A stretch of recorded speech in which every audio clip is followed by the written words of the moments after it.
പ്രിയപ്പെട്ട മുഅ്മിനീങ്ങളെ, മലക്കുകൾക്കിടയിൽ വൈറലായ ഒരു സ്വഹാബിയുണ്ട്. ഇന്നിപ്പോ വൈറലാവാൻ വേണ്ടി പല വേണ്ടാത്തരങ്ങളൊക്കെ കാണിക്കുന്ന ഒരു കാലമാണല്ലോ. ഇപ്പോൾ സോഷ്യൽ മീഡിയ എടുത്തിട്ട്, ഫോൺ എടുത്തിട്ട് കുറച്ച് വേണ്ടാത്തരം പറഞ്ഞാൽ, അതിലൊരു പാട്ട് പാടിയാൽ, അത് ചുമ്മാ എന്തെങ്കിലുമൊക്കെ ഒരാളെ കളിയാക്കിയാൽ നമുക്കും വൈറലാവാം. ഇന്നിപ്പോൾ വൈറലാവാൻ വേണ്ടി ഏത് വേണ്ടാത്തരവും ചെയ്യുന്ന ഒരു കാലമാണ്. എന്നാൽ നമുക്ക് വൈറലാവണം. ആർക്കിടയിൽ? മലക്കുകൾക്കിടയിൽ. കോടാനുകോടി വരുന്ന മലക്കുകൾക്കിടയിൽ നമുക്ക് വൈറലാവാം. അങ്ങനെ വൈറലായ ഒരു സ്വഹാബിയുണ്ട്. അദ്ദേഹം വൈറലാവാൻ, അദ്ദേഹം അറിയപ്പെടാൻ രണ്ട് കാരണമുണ്ട്. ആ സ്വഹാബി ചെയ്ത ആ രണ്ട് കാര്യം നമ്മുടെ ജീവിതത്തിലും ചെയ്താൽ മലക്കുകൾക്കിടയിൽ നമുക്കും ഫേമസ് ആവാം. മലക്കുകൾ നമ്മുടെ കൂട്ടുകാരായി വരണം എങ്കിൽ ജീവിതം രക്ഷപ്പെട്ടു. 4 കാര്യം ചെയ്താൽ മതി. 4 വളരെ സിമ്പിളായ കാര്യമാണ്. നമ്മൾ മരിക്കുന്ന സമയത്ത് 70,000 മലക്കുകൾ നമ്മുടെ അരികിലേക്ക് വന്നിട്ട് നമ്മളെ ആശ്വസിപ്പിക്കും, നമുക്ക് സന്തോഷ വാർത്ത തരും ഒരു കാര്യം ചെയ്താൽ. അപ്പോൾ ഒരുപാട് കാര്യങ്ങൾ ചർച്ച ചെയ്യുന്ന ഇന്നത്തെ ക്ലാസ് നിങ്ങൾ അവസാനം വരെ കാണണേ. ഇൻഷാ അല്ലാഹ് ഈ കാര്യങ്ങളൊക്കെ ജീവിതത്തിൽ പ്രവർത്തിക്കാൻ എനിക്കും നിങ്ങൾക്കും അള്ളാഹു തൗഫീഖ് തരട്ടെ. നേരെ വീഡിയോയിലേക്ക് നമുക്ക് കിടക്കാം. അസ്സലാമു അലൈക്കും വറഹ്മത്തുള്ളാഹി തആല വബറകാതുഹു. ബിസ്മില്ലാഹിർ റഹ്മാനിർ റഹീം. അൽഹംദുലില്ലാഹി റബ്ബിൽ ആലമീൻ. അല്ലാഹുമ്മ സ്വല്ലി അലാ സയ്യിദിനാ മുഹമ്മദ് വഅലാ ആലി സയ്യിദിനാ വമൗലാനാ മുഹമ്മദ്. സ്നേഹ ബഹുമാനം നിറഞ്ഞ സത്യവിശ്വാസികളെ, ഉമ്മമാരെ, ഉപ്പമാരെ, അല്ലാഹു റബ്ബുൽ ഇസ്സത്ത് നമുക്കെല്ലാവർക്കും ആഫിയത്തുള്ള, ആരോഗ്യമുള്ള ദീർഘായുസ് തന്ന് അനുഗ്രഹിക്കുമാറാവട്ടെ. നമുക്കെല്ലാവർക്കും അല്ലാഹു തആല മരിക്കുന്ന സമയത്ത് ഈമാൻ സലാമത്തായി കെലിമ പറഞ്ഞ് മരിക്കാനും, നമ്മളുടെ മരണപ്പെട്ടവരുണ്ടല്ലോ, നമ്മുടെ വാപ്പ, ഉമ്മ, നമ്മുടെ ഭാര്യ, നമ്മുടെ ഭർത്താവ്, ബന്ധുമിത്രാദികൾ എല്ലാവരോടൊപ്പം ആദരവായ റസൂലുള്ളാഹി സ്വല്ലല്ലാഹു അലൈഹി വസല്ലമ തങ്ങളുടെ ചാരെ സ്വർഗ്ഗത്തിൽ ഒരുമിക്കാനുള്ള മഹാസൗഭാഗ്യം അല്ലാഹു തആല നൽകി അനുഗ്രഹിക്കുമാറാവട്ടെ. ആമീൻ ആമീൻ യാ റബ്ബൽ ആലമീൻ. പ്രിയപ്പെട്ട മുഅ്മിനീങ്ങളെ, ഒരിക്കൽ മുത്തുനബി സ്വല്ലല്ലാഹു അലൈഹി വസല്ലമ തങ്ങളും മഹാനായ ജിബ്രീൽ അലൈഹിസ്സലാത്തു വസ്സലാമും തമ്മിൽ മദീന പള്ളിയുടെ അകത്തളത്തിൽ ഇരുന്നിങ്ങനെ സംസാരിക്കുകയാണ്. വഹയുമായി ബന്ധപ്പെട്ട ചില കാര്യങ്ങൾ ഇങ്ങനെ സംസാരിക്കുന്ന കൂട്ടത്തിൽ ഒരു സ്വഹാബി ആ വഴി ഇങ്ങനെ നടന്നു പോവുകയാണ്. ജിബ്രീൽ അലൈഹിസ്സലാത്തു വസ്സലാം ആ സ്വഹാബിയിലേക്ക് ഇങ്ങനെ നോക്കി. ആ സ്വഹാബിയെ നോക്കിയിട്ട് നബിയോട് ചോദിച്ചു, നബിയെ, ആ പോകുന്നത് അബൂദറുൽ ഗിഫാർ എന്ന് പറയുന്ന സ്വഹാബിയല്ലേ? അപ്പൊ നബി സല്ലല്ലാഹു അലൈഹി വസല്ലം തങ്ങൾ ചോദിച്ചു, ജിബ്രീലെ, നിങ്ങൾക്ക് എങ്ങനെ അറിയാം ആ പോകുന്നത് അബൂദറുൽ ഗിഫാരി എന്ന സ്വഹാബിയാണെന്ന്?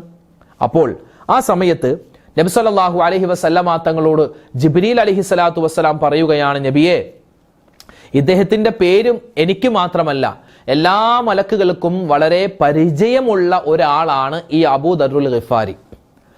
ഞങ്ങൾക്കിടയിൽ വളരെ സുപരിചിതനായ വ്യക്തിയാണ് ഈ അബൂദറുൽ ഗിഫാരി. ഞങ്ങൾ എല്ലാ ദിവസവും ഈ അബൂദറുൽ ഗിഫാരിയെ പറ്റി പറയാറുണ്ട്. അപ്പൊ നബി തങ്ങൾക്ക് അത്ഭുതമായി. എത്രയോ സ്വഹാബിമാരുണ്ട്, അവരെ പറ്റിയൊന്നും ജിബ്രീൽ പറയാത്ത ഒരു പ്രത്യേക തരത്തിലുള്ള ഒരു വാർത്തയാണല്ലോ ഈ അബൂദറുൽ ഗിഫാരി എന്ന ഈ സ്വഹാബിയെ പറ്റി പറയുന്നത്.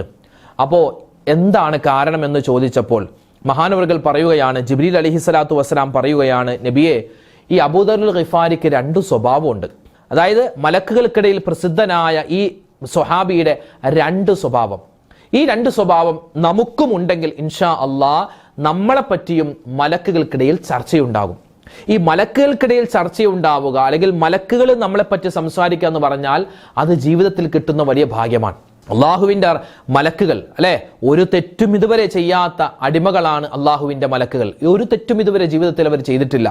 മാത്രമല്ല അവർ സദാസമയം അള്ളാഹുവിനെ ഇബാദത്ത് ചെയ്തുകൊണ്ടിരിക്കുന്നവരാണ്, അള്ളാഹുവിലേക്ക് ഏറ്റവും കൂടുതൽ അടുത്തവരാണ്. അപ്പൊ അവരുടെയൊക്കെ ഒരു ആമീൻ നമുക്ക് കിട്ടിയാൽ തന്നെ അത് വലിയ സൗഭാഗ്യമാണ്. അപ്പൊ അവരുടെ ഇടയിൽ സംസാര വിഷയമാവുക എന്ന് പറഞ്ഞാൽ എത്രയോ വലിയ ഭാഗ്യമാണ്. അതുകൊണ്ട് പ്രിയപ്പെട്ട ഉമ്മമാരെ, വാപ്പമാരെ, നമുക്കും ഫേമസ് ആവാം മലക്കുകൾക്കിടയിൽ. എന്ത് ചെയ്യണം? 2 സ്വഭാവം. 2 സ്വഭാവം എപ്പോഴും നമുക്കുണ്ടാവണം. അബൂദറുൽ ഗിഫാരി എന്ന സ്വഹാബിക്ക് അങ്ങനെ ഉണ്ടായിരുന്നു. അദ്ദേഹത്തിന്റെ 1ാമത്തെ സ്വഭാവം എന്ന് പറഞ്ഞാൽ അദ്ദേഹം ജോലിക്ക് പോകും. ജോലിക്ക് പോയിട്ട് കിട്ടുന്ന പൈസ, ഒരു 100 രൂപ, ഉദാഹരണം 100 രൂപ കിട്ടിയാൽ അദ്ദേഹം എന്ത് ചെയ്യും? അതിൽ നിന്നും ഒരു 50 രൂപ എടുക്കും. അത് തനിക്കും തൻ്റെ കുടുംബത്തിനും, എന്തിന്, ഭക്ഷണത്തിനും മറ്റു കാര്യങ്ങൾക്കൊക്കെ വേണ്ടി ഉപയോഗിക്കും. ബാക്കി 50 രൂപ അദ്ദേഹം മാറ്റിവെക്കും. അതെന്തിനാണ്? പാവപ്പെട്ട ആളുകൾക്ക് സ്വതക്ക ചെയ്യും. അപ്പോൾ 1ാമത്തെ സ്വഭാവം, മലക്കുകൾക്കിടയിൽ വൈറലാവാൻ, മലക്കുകൾക്കിടയിൽ വൈറലായ സ്വഹാബി, അങ്ങനെ തന്നെ പറയണം, മലക്കുകൾക്കിടയിൽ വൈറലായ സ്വഹാബി. ആ സ്വഹാബിയാണ് അബൂദറുൽ ഗിഫാർ റളിയല്ലാഹു അൻഹു. വൈറലാവാനുള്ള 1ാമത്തെ കാരണം എന്താണ്? സ്വതക്ക കൊടുക്കും. എങ്ങനെ? സമ്പത്തിന്റെ പകുതി. നമുക്കിപ്പോ അങ്ങനെ കൊടുക്കാം. ഇപ്പോ 25,000 രൂപ മാസം ശമ്പളം കിട്ടുമെന്ന് വിചാരിക്കുക, നമ്മൾ അതിൽ 10,000 രൂപയും സ്വതക്ക കൊടുക്കണം, അങ്ങനെയൊന്നും പറയുന്നില്ല. അത്രത്തോളം ഈമാൻ ഉണ്ടെങ്കിൽ കൊടുക്കാം. പക്ഷെ നമുക്കൊക്കെ ഒരുപാട് കാര്യങ്ങൾ ചെയ്യാനുണ്ടാകും. രോഗം ബാധിച്ചിട്ടുണ്ടാകും, ഹോസ്പിറ്റലിൽ പൈസ കൊടുക്കണം, അതുപോലെ തന്നെ നമ്മുടെ കറണ്ട് ബില്ല് അടക്കാനുണ്ടാകും, കുട്ടികളുടെ ഫീസ് കൊടുക്കാനുണ്ടാകും. അപ്പോൾ 10,000 കിട്ടുന്ന ശമ്പളത്തിന്റെ പകുതി അങ്ങോട്ട് സ്വതക്ക കൊടുക്കാന്ന് പറഞ്ഞാൽ ചിലപ്പോൾ നമുക്കൊരു വിഷമം ഉണ്ടാകും. കൊടുക്കാൻ പറ്റിയാൽ അത് ഈമാനിന്റെ വലിയ ഭാഗമാണ്. അത്രയൊന്നും കൊടുത്തില്ലെങ്കിൽ ഒരു 100 രൂപയെങ്കിലും ഒരു സ്വതക്ക കൊടുക്കാൻ പറ്റുമോ? സ്വതക്ക കൊടുക്കാൻ കിട്ടുന്ന പൈസ ഒരു അല്പമെങ്കിലും സ്വതക്ക കൊടുക്കാൻ പറ്റുമോ? മലക്കുകൾക്കിടയിൽ വൈറലാവാം. രണ്ടാമത്തെ കാര്യം, നബി സല്ലല്ലാഹു അലൈഹി വസല്ലം തങ്ങളോട് മഹാനായ അബൂ ദർറുൽ ഗിഫാരി റളിയല്ലാഹു അൻഹുവിനെ പറ്റി ജിബ്രീൽ എന്ന മലക്ക് പറഞ്ഞത്, ഇദ്ദേഹം സൂറത്തുൽ ഇഖ്ലാസ് ധാരാളമായി ഓതുന്ന ആളാണ്. സൂറത്തുൽ ഇഖ്ലാസ് ധാരാളമായി ഓതുന്ന ആളാണ്. നമുക്ക് ഇപ്പൊ തന്നെ ഓദിക്കോ. ബിസ്മില്ലാഹിർ റഹ്മാനിർ റഹീം.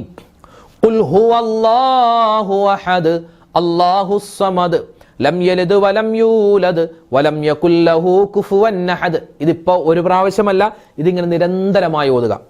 ഒരു മനുഷ്യന്റെ ജീവിതത്തിൽ 1,00,000 പ്രാവശ്യം ഒരാൾക്ക് സൂറത്തുൽ ഇഖ്ലാസ് ഓതാൻ പറ്റിയാൽ അവൻ ഭാഗ്യവാനാണെന്നാണ്.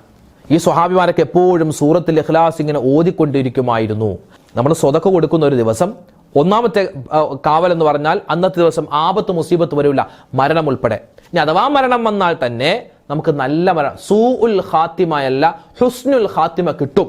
ഹുസ്നുൽ ഖാത്തിമ, നല്ല മരണം ഇൻഷാ അല്ലാഹ് നമുക്ക് കിട്ടുമെന്നാണ്. അല്ലാഹു തആല സ്വതക്കുകൾ ധാരാളമായി അധികരിപ്പിക്കാനും നല്ല മരണം കിട്ടുന്നവരുടെ കൂട്ടത്തിൽ ഉൾപ്പെടാനും പടച്ചവൻ തൗഫീഖ് തന്ന് അനുഗ്രഹിക്കട്ടെ. ആമീൻ. അപ്പോൾ അബൂ ദർറുൽ ഗിഫാരി എന്ന് പറയുന്ന സ്വഹാബി, ഈ സ്വഹാബി വിശുദ്ധമായ ഇസ്ലാമിലേക്ക് 5ാമതായി കടന്നു വന്ന സ്വഹാബിയാണ്, വൃദ്ധനായ സ്വഹാബിയാണെന്നാണ്. അതായത് ഇദ്ദേഹം ആദ്യം ഇസ്ലാമിലേക്ക് കടന്നു വന്നത് സ്ത്രീകളിൽ നിന്നും മഹദിയായ ഖദീജ ബീബി റളിയല്ലാഹു അൻഹയാണ്. പുരുഷന്മാരിൽ നിന്നും കടന്നു വന്നത് അബൂബക്കർ സിദ്ദീഖ് റളിയല്ലാഹു അൻഹു. കുട്ടികളിൽ നിന്നും ആദ്യമായി ഇസ്ലാമിലേക്ക് കടന്നു വന്നത് മഹാനായ അലിയാര് തങ്ങളാണ്, അലി ഇബ്നു അബീ ത്വാലിബ് റളിയല്ലാഹു അൻഹു. അടിമകളിൽ നിന്നും ഇസ്ലാമിലേക്ക് ആദ്യമായി കടന്നു വന്നത് മഹാനായ ബിലാൽ റളിയല്ലാഹു അൻഹു.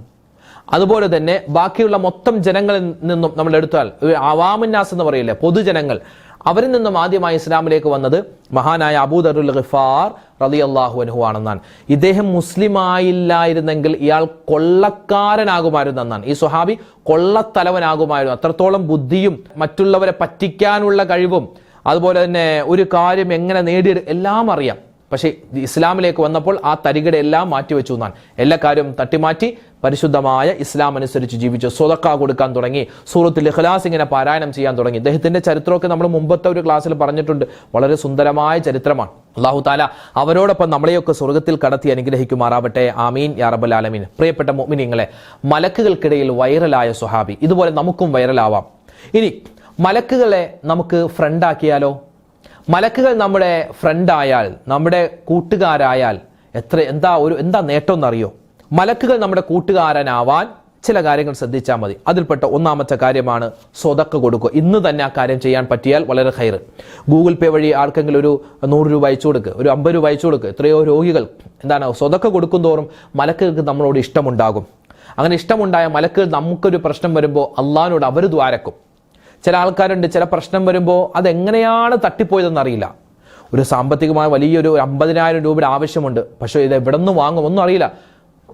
നമ്മൾ അറിയാതെ തന്നെ ആ പ്രശ്നം അങ്ങോട്ട് മാറും. അതെങ്ങനെയാണ്? മലക്കുകളുടെ ദുആ കൊണ്ടാണ്. അപ്പോൾ സ്വതക്കുകൾ പരമാവധി കൊടുക്കുക. 2, മലക്കുകൾ നമ്മുടെ കൂട്ടുകാരനാവാൻ എപ്പോഴും മനിജ്തമഅ ഖൗമുൻ ഫീ ബൈത്തിൻ മിൻ ബുയൂത്തില്ലാഹി യത്ലൂന കിതാബല്ലാഹി വയതദാറസൂന ബൈനഹും. അതായത് പള്ളിയിൽ കടന്നാൽ ഉമ്മമാര് വീട്ടിൽ തന്നെ ഇരുന്നാൽ മതി, പള്ളിയിലേക്ക് ഇനി വരണ്ട, വീട്ടിൽ തന്നെ ഇരുന്നാൽ മതി. വാപ്പമാര് നിങ്ങൾ പള്ളിയിലേക്ക് ചെല്ലുമ്പോൾ എന്ത് ചെയ്യണം? വിശുദ്ധമായ ഖുർആൻ പള്ളിയിൽ വെച്ച് ഖുർആൻ ഓതുക. ഉമ്മമാര് വീട്ടിൽ വെച്ച് വിശുദ്ധമായ ഖുർആൻ ഓതുക. നിങ്ങളുടെ നിസ്കാരപ്പായലോ നിസ്കാര കുപ്പായത്തിലോ അല്ലെങ്കിൽ മുസല്ലയിലോ അല്ലെങ്കിൽ കസേരയിലോ ഒക്കെ ഇരുന്ന് നിങ്ങൾ എന്ത് ചെയ്യുക? വിശുദ്ധമായ ഖുർആൻ വീട്ടിലിരുന്ന് എൻ്റെ ഉമ്മച്ചിമാർ ഓതുക.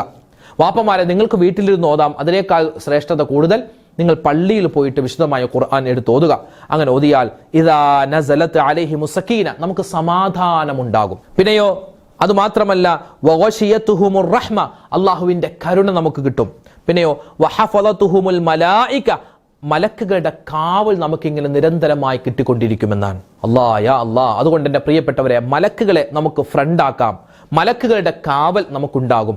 ഈ കാര്യം ചെയ്താൽ വിശുദ്ധമായ ഖുർആൻ പാരായണം, പുരുഷന്മാർ പള്ളിയിൽ പോയി ഓതുക, ഉമ്മമാരെ വീട്ടിൽ തന്നെ നല്ല റാഹത്തോടു കൂടി ഓതുക. ഇന്ന് ഖുർആൻ ഓതി ആരൊക്കെ ഉണ്ട് എന്നൊക്കെ ചോദിച്ചാൽ എത്ര പേര് കൈവക്കും? ഇന്ന് വിശുദ്ധമായ ഖുർആൻ യാസീൻ ഓതിയവർ എത്ര പേരുണ്ട്?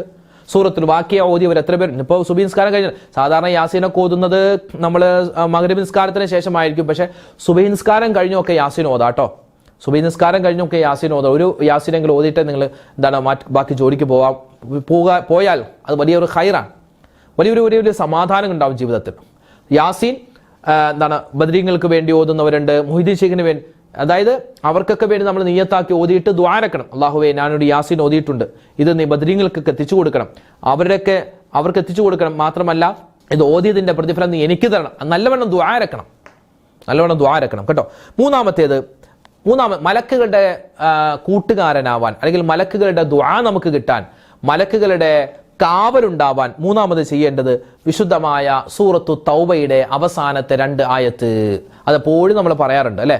സൂറത്തു തൗബയുടെ അവസാനത്തെ 2 ആയത്ത്. ഇതിന് ഒരുപാട് നേട്ടങ്ങളുണ്ട്. നബി സല്ലല്ലാഹു അലൈഹി വസല്ലം തങ്ങളുടെ ഇഷ്ടം നമുക്കുണ്ടാകും. കാരണം ഈ ആയത്തിൽ പറയുന്ന കാര്യങ്ങൾ എല്ലാം നബിതങ്ങളുമായി ബന്ധപ്പെട്ട കാര്യമാണ്. നബി സല്ലല്ലാഹു അലൈഹി വസല്ലം തങ്ങളുടെ വിശേഷണങ്ങളാണ് ഈ ആയത്തിൽ പറയുന്നത്. അതുകൊണ്ട് ഈ ആയത്ത് സ്ഥിരമായി ഓതിക്കഴിഞ്ഞാൽ നബിതങ്ങളുടെ ഒരു ഇഷ്ടം നമുക്കുണ്ടാകും. മാത്രമല്ല നല്ല മരണം നമുക്കുണ്ടാകും. മരണസമയത്ത് 70,000 മലക്കുകൾ നമ്മളോട് അടുക്കൽ വരുമെന്നാണ്. യാ റബ്ബ്, മരിക്കുന്ന സമയത്ത് 70,000 മലക്കുകൾ വന്ന് നമ്മളെ ആശ്വസിപ്പിക്കും. നീ പേടിക്കണ്ടോ, നീ എന്തിനാ പേടിക്കുന്നത്? വിശുദ്ധ ഖുർആൻ തന്നെ പറഞ്ഞിട്ടില്ലേ അല്ലേ? മരിക്കുന്ന സമയം നല്ല മനുഷ്യന്മാരാണ് മരിക്കാൻ പോകുന്നതെങ്കിൽ മലക്കൾ വന്നിട്ട് പറയും, എന്തിനാ നീ വിഷമിക്കുന്നത്? സങ്കടപ്പെടണ്ടടോ, എന്തിനാണോ വിഷമിക്കുന്നത്? ഞങ്ങളൊക്കെ ഇല്ലേടോ കൂടെ. ഒരു ആശ്വാസത്തിന്റെ വാക്ക് പറയും. അള്ളാഹ് നിനക്ക് സ്വർഗം തരുമല്ലോ, പിന്നെ നീ ഇതെങ്ങനെ വിഷമിക്കുന്നത്? അങ്ങനെ നമ്മൾ ആശ്വസിപ്പിക്കും 70,000 മലക്കുകൾ. എന്താ ചെയ്യേണ്ടത്? ഈ ലഖദ് ജാഅക്കും എന്ന് പറയുന്ന ആയത്ത് സ്ഥിരമായി ഓദിക്കോ. പ്രത്യേകിച്ച് എല്ലാ നമസ്കാരത്തിന് ശേഷവും.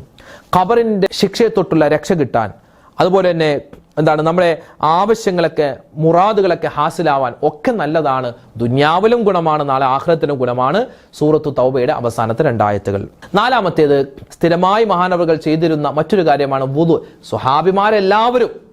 സ്വഹാബിമാർ ആരൊക്കെയുണ്ട്, എല്ലാവരും നിത്യമായി ജീവിതത്തിൽ കൊണ്ടുപോകുന്ന ഒരു കാര്യമാണ് വുദു നിത്യമാക്കുമായിരുന്നു. വുദു, നിസ്കാരത്തിനെടുത്ത വുദു, അതിങ്ങനെ വുദു മുറിയാതെ സൂക്ഷിക്കും. ഇനി അഥവാ വുദു മുറിഞ്ഞു പോയാൽ, മൂത്രമൊഴിക്കാൻ പോയി, അല്ലെങ്കിൽ ഭാര്യയെ തൊട്ടു, അല്ലെങ്കിൽ വുദു മുറിയുന്ന കാര്യങ്ങൾ ഏതെങ്കിലും ഒന്നും ഉണ്ടായാൽ ഉടൻ തന്നെ അവർ വുദു എടുക്കുമായിരുന്നു. ഇനി വുദു ഉള്ള ആളുകൾ തന്നെ പലപ്പോഴും വുദു പുതുക്കും. മഗ്രിബിനെടുത്ത വുദു മുറിഞ്ഞിട്ടില്ല എങ്കിലും ഇശാക്ക് ഒന്നുകൂടി ആ വുദുഇന്റെ മേൽ വുദു എടുക്കുമായിരുന്നു. അത്രമാത്രം വുദുഇൽ അവരെ ശ്രദ്ധിച്ചിരുന്നു. വുദു നിത്യമാക്കി കഴിഞ്ഞാൽ കണ്ണേറ് മാറാനും സിഹ്റ് മാറാനും അതുപോലെ തന്നെ ഒരുപാട് ആപത്ത് മുസീബത്തുകൾ തട്ടിപ്പോവാനും ഒക്കെ കാരണമാണ്. വുദു നിത്യമാക്കുക, അത് ഖൈറാൻ. അപ്പോൾ അൽഹംദുലില്ലാ, മലക്കുകൾക്കിടയിൽ വൈറലായ സ്വഹാബി അബൂദറുൽ ഗിഫാർ റളിയല്ലാഹു അൻഹു, അദ്ദേഹം വൈറലാവാൻ കാരണം 2 സ്വഭാവമാണ്. മാത്രമല്ല നമുക്കും മലക്കുകളെ ഫ്രണ്ടാക്കി മാറ്റാം. മലക്കുകളുടെ കാവലുണ്ടാകും. മലക്കുകൾക്കിടയിൽ നമുക്കും ഒരു സംസാര വിഷയമാവാം. എന്ത് ചെയ്യണം? 4 കാര്യം ചെയ്യണം. വിശദമായി ഇന്നത്തെ ക്ലാസ്സിൽ ആ കാര്യങ്ങളൊക്കെ വിശദീകരിച്ചിട്ടുണ്ട്. ഇതൊക്കെ ഇൻഷാ അല്ലാഹ് എൻ്റെ ജീവിതത്തിൽ കൊണ്ടുവരിക, നിങ്ങളുടെ ജീവിതത്തിലും കൊണ്ടുവരിക. അല്ലാഹു റബ്ബുൽ ഇസ്സത്ത് നമുക്കെല്ലാവർക്കും നന്മകൾ അധികമായി ചെയ്യാനും അവസാനം മരിക്കുന്ന സമയത്ത് ഈമാൻ കിട്ടി സലാമത്തായി മരണപ്പെടാനും അള്ളാഹു തൗഫീഖ് തന്ന് അനുഗ്രഹിക്കുമാറാവട്ടെ. ആമീൻ ആമീൻ യാ റബ്ബൽ ആലമീൻ. ഒരുപാട് ആളുകൾ അള്ളാഹുവേ എത്രയോ ദുആ വസിയത്താണ് ഓരോ വീഡിയോകൾക്ക് താഴെ, നമ്മുടെ രാവിലത്തെ ക്ലാസ്സിൻ്റെയും വൈകുന്നേരത്തെ ക്ലാസ്സിൻ്റെയൊക്കെ താഴെ ഒരുപാട് കമൻറ്റുകൾ, ഉസ്താദേ ദ്വാരക്കണേ, ഉസ്താദ് ദ്വാ ചെയ്യണേ എന്നൊക്കെ പറഞ്ഞ് ഒരുപാട് പേര് ദ്വാരക്കം പറഞ്ഞിട്ടുണ്ട്. എല്ലാം വായിക്കുന്നുണ്ട്. ഇൻഷാ അല്ലാഹ് മൊത്തത്തിൽ എല്ലാവർക്കും വേണ്ടി ദ്വാരക്കുകയാണ്. അള്ളാഹു താല ആരൊക്കെ എന്തൊക്കെ ദുആ വസിയത്ത് പറയുന്നുണ്ടോ, പടച്ചവനെ നീ സാക്ഷിയാണ്, എല്ലാവരുടെയും എല്ലാ ഹലാലായ മുറാദുകളും ഹാസിലാക്കി കൊടുക്ക റബ്ബേ. വിഷമ പ്രയാസങ്ങൾ മാറ്റി കൊടുക്കുക അല്ലാ. ഞങ്ങളുടെയൊക്കെ എല്ലാ മനസ്സിന്റെ നീറുന്ന വിഷമങ്ങൾ സങ്കടങ്ങളുണ്ട് എല്ലാം നീ മാറ്റി നല്ല ഖൈറായ ജീവിതം തരണേ അല്ലാ. ആമീൻ യാ റബ്ബൽ ആലമീൻ. ഇൻഷാ അല്ലാഹ് നാളെ മറ്റൊരു വീഡിയോ ആയിട്ട് കാണാം. അതുവരേക്കും അസ്സലാമു അലൈക്കും വറഹ്മത്തുള്ളാഹി തആല വബറകാതുഹു.